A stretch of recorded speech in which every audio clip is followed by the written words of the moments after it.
The very next night, Adam walked past Kathy at the PC without even acknowledging her. He marched to his bike and grabbed his helmet.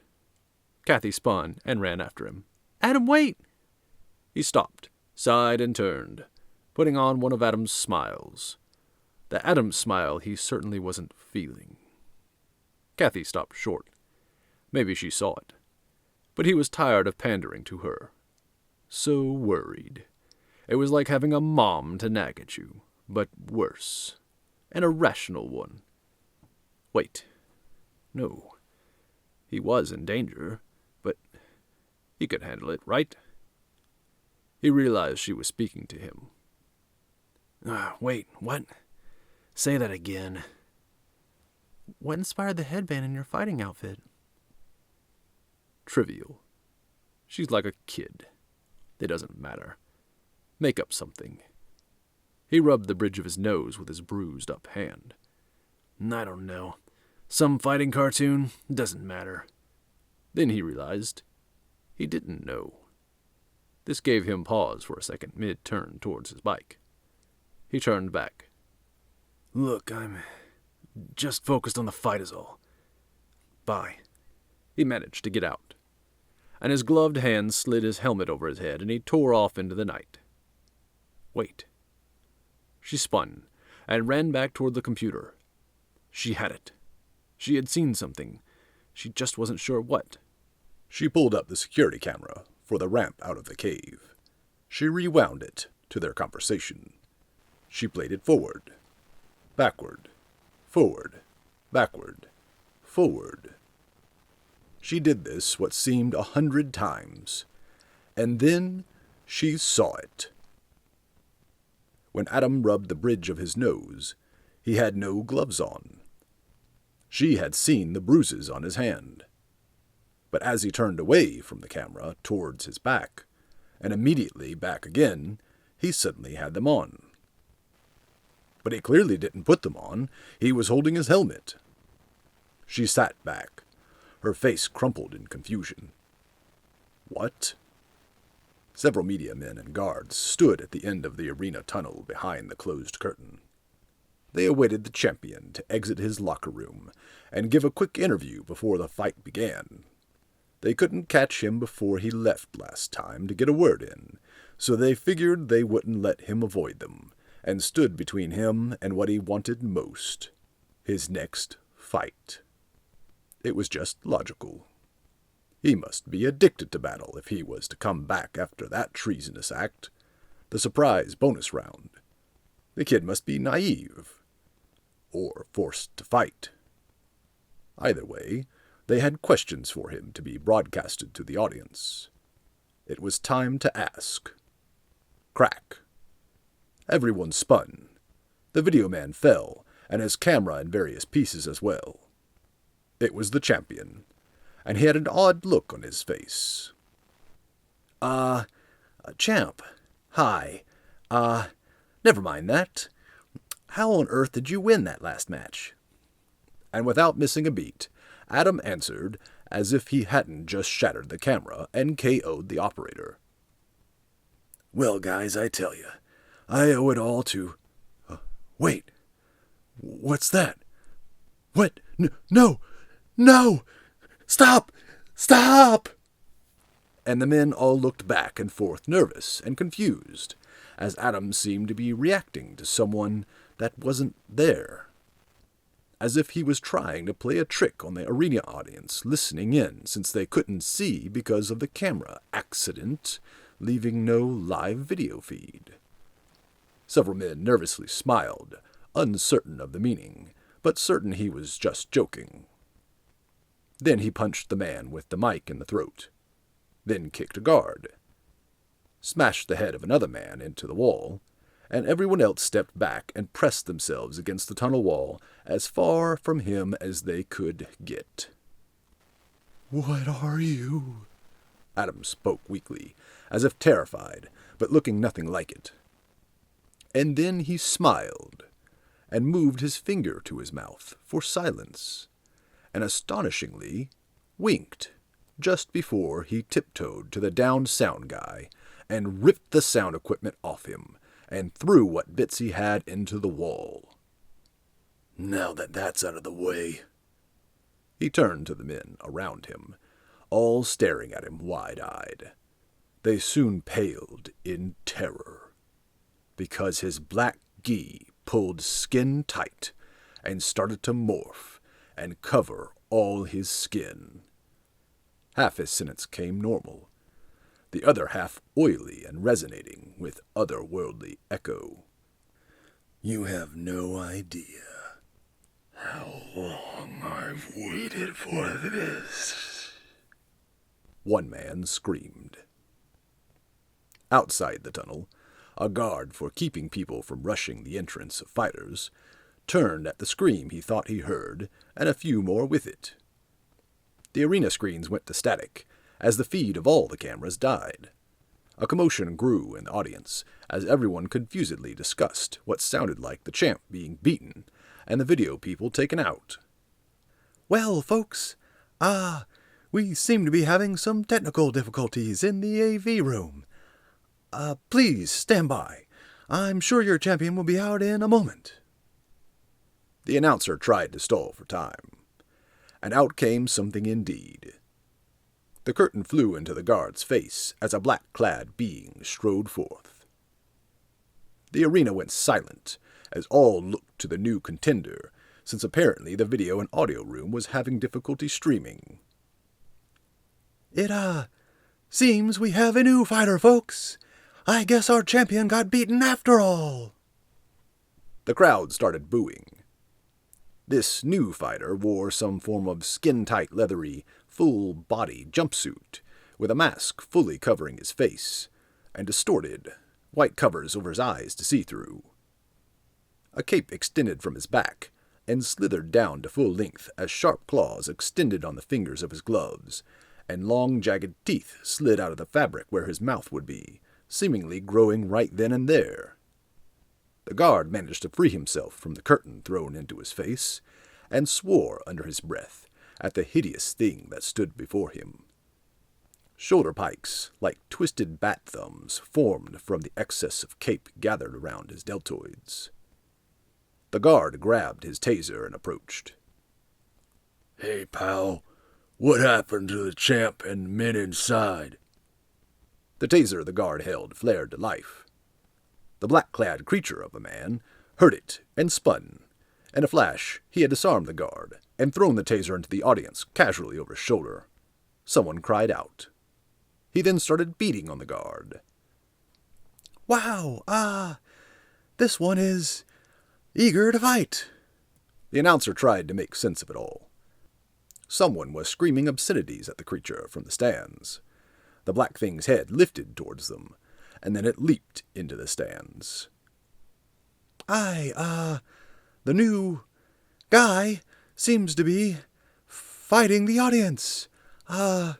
Stand by." And a hurricane of battle began. Thugs, criminals, and the like, all of the audience on that side, were in an all-out brawl with the new black-clad fighter. And they were losing. Badly. He started throwing men out of the stands. Arms broke. Shoulders dislocated. Men flew through the air and landed in ways they shouldn't have. Someone jammed a rip of shirt into their liquor, lit it on fire, and threw it at the weird man fighting the crowd. And he caught it. Everyone stepped back. He looked at it. Then right through the crowd directly at the man who threw it. And threw it back.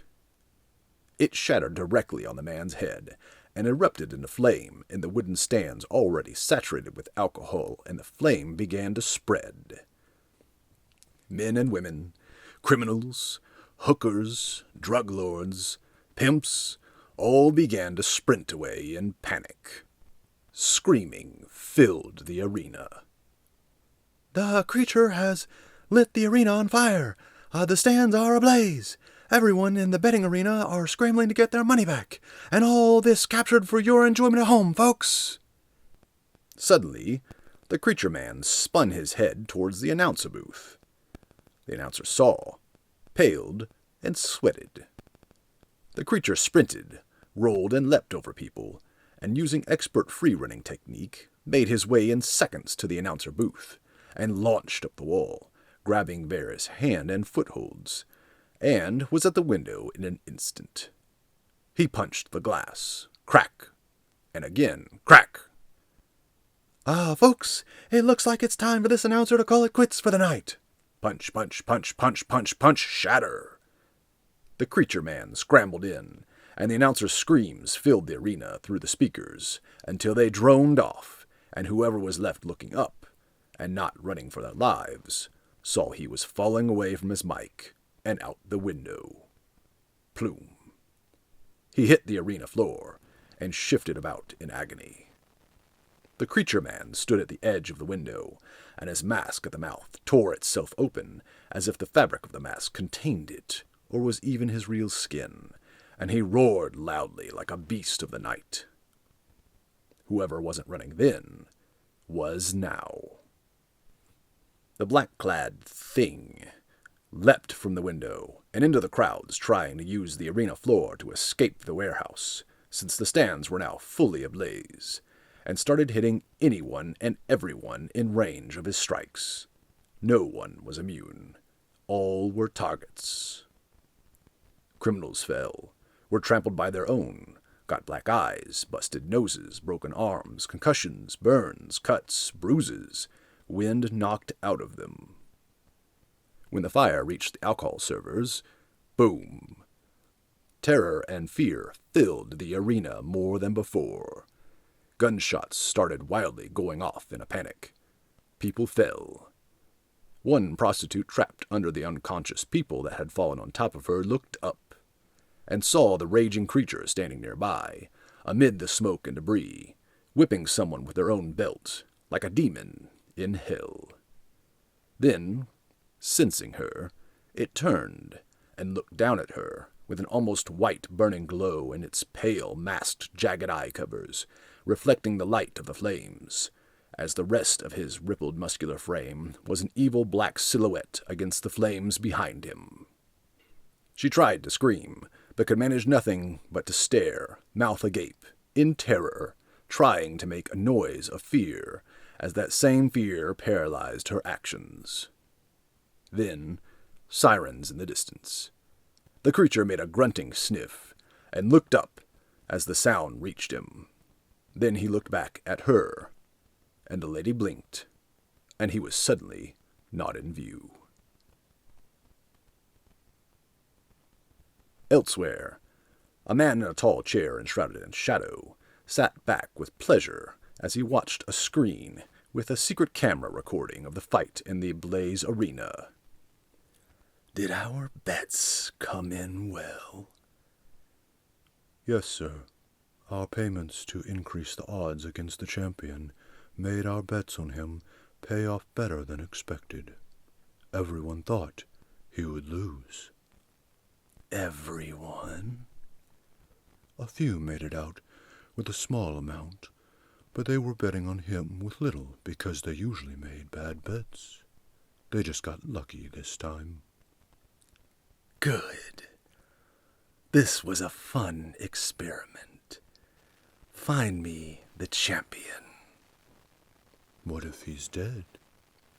Then find me his body. Yes, sir. And find out what this new thing is.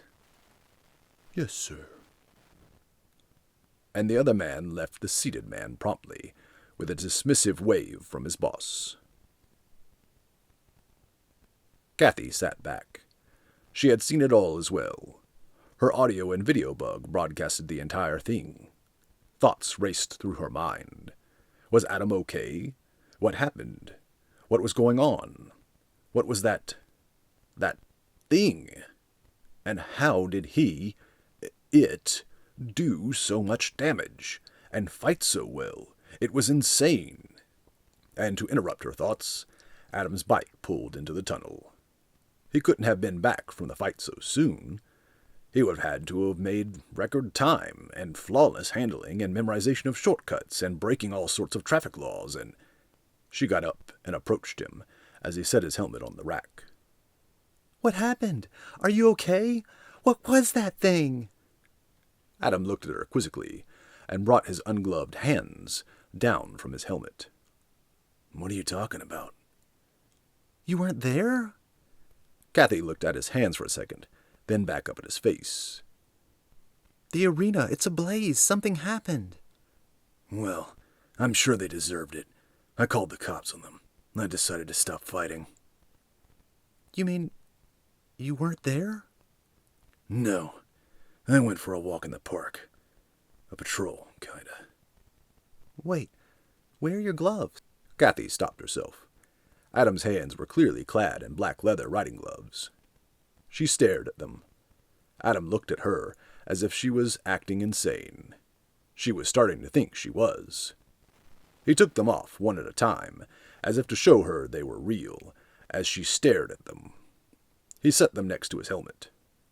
"There was some weird guy, and he was good at fighting, and it sounded like you were there and got hurt, and..."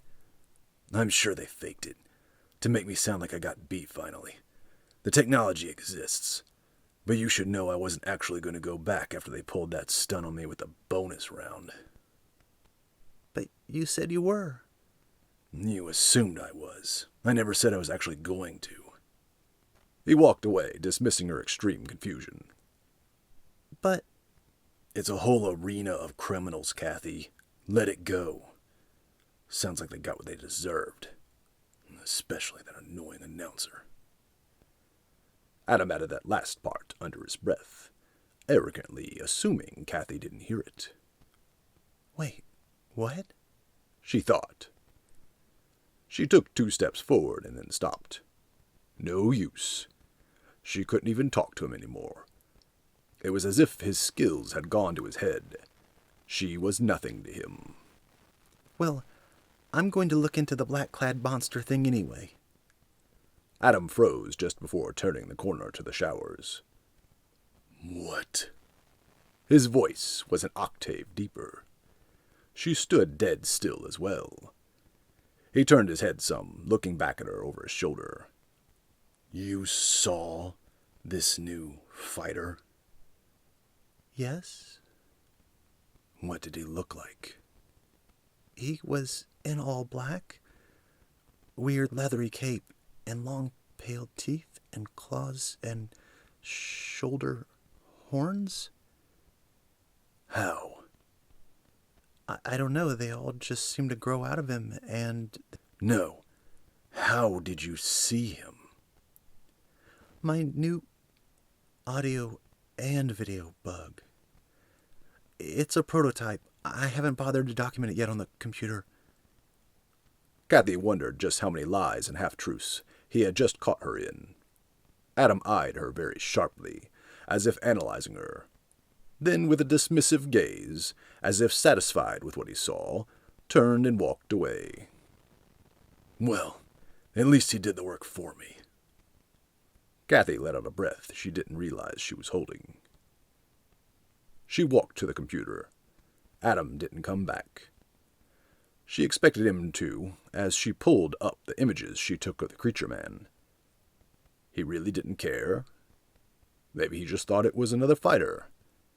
But no, Adam was naturally curious. But she suddenly remembered and went back over to the gloves to inspect them. Whatever she had seen earlier, she was going to understand now. She got to the shelf and looked next to the helmet, and they were gone. Kathy looked at both sides of the helmet, then lifted it. Nothing. Now she really was worried. Was she losing her mind? In the dark, in his bedroom, Adam laid on the bed on his back, staring at the ceiling, a grin coming over his face as 2 small glove-shaped blotches of black tar-like substance crawled back to him. Oh, the places we will go.